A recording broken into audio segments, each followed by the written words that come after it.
clever chord progression is one that sets up a listener's expectation and then breaks that expectation in an interesting way.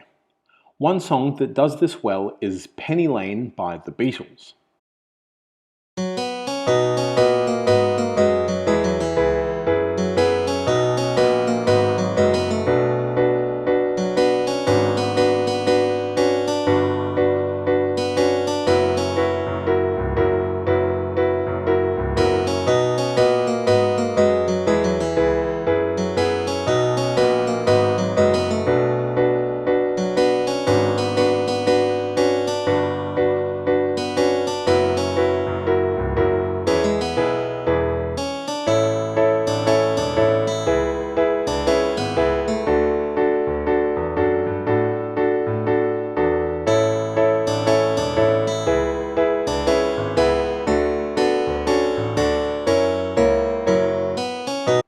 It starts off with a simple 1-6-2-5 progression in B.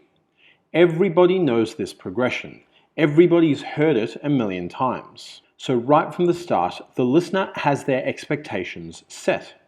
Yep, I know what this is. I've heard it before. It sounds very familiar. This is just going to be another 1-6-2-5 pop song. Great, I like those.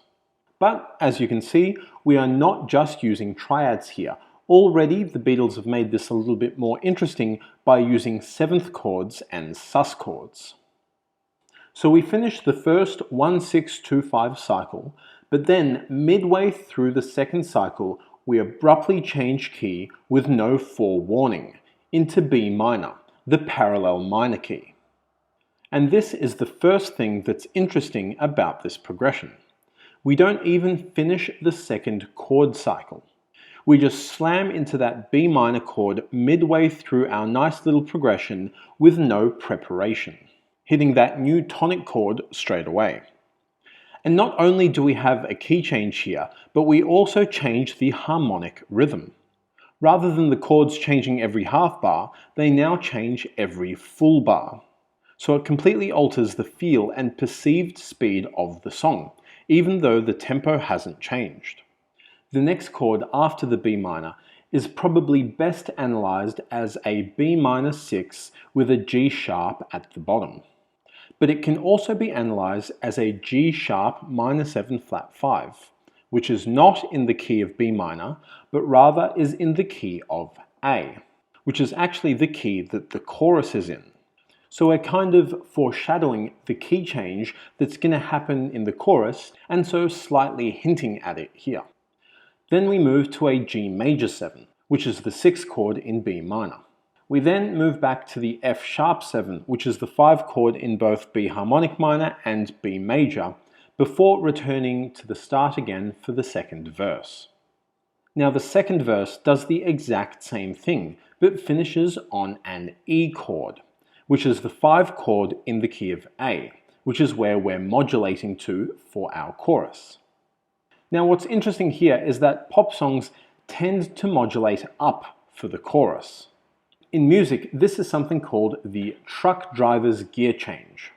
Modulating to a higher key increases the pitch of the song and thus injects a bit more energy and excitement into the chorus. Here though, we've modulated down to the key of A, but the melody still moves up. So it quite cleverly both meets and breaks your expectation.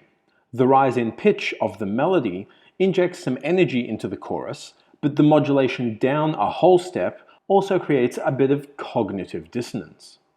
Now in the chorus itself, the chord progression is a simple 1-3-4 in the key of A. Interestingly, we sit on that 4 chord for 2 bars, instead of rising to the 5 chord before returning to the tonic, as one might expect. We then finish the chorus with another 1-3-4 in A, and then modulate back to the key of B with an F sharp 7 as our 5 chord, ready to hit that tonic when we return back to the verse. So this is a nice, smooth, prepared modulation. So the verse and the chorus alternate a few more times throughout the song. But then at the very end, the song finishes with the chorus played twice.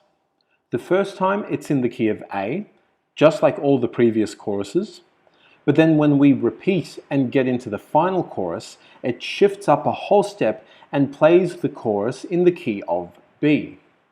This is a pure and simple truck driver's gear change, what I was referring to earlier. There's no warning, there's no clever use of pivot chords or some kind of pre-chorus or bridge. You just play the chorus and then play it again a whole step higher. It's unsophisticated, but it works. And thus we finish the song in the same key that we started in, B major.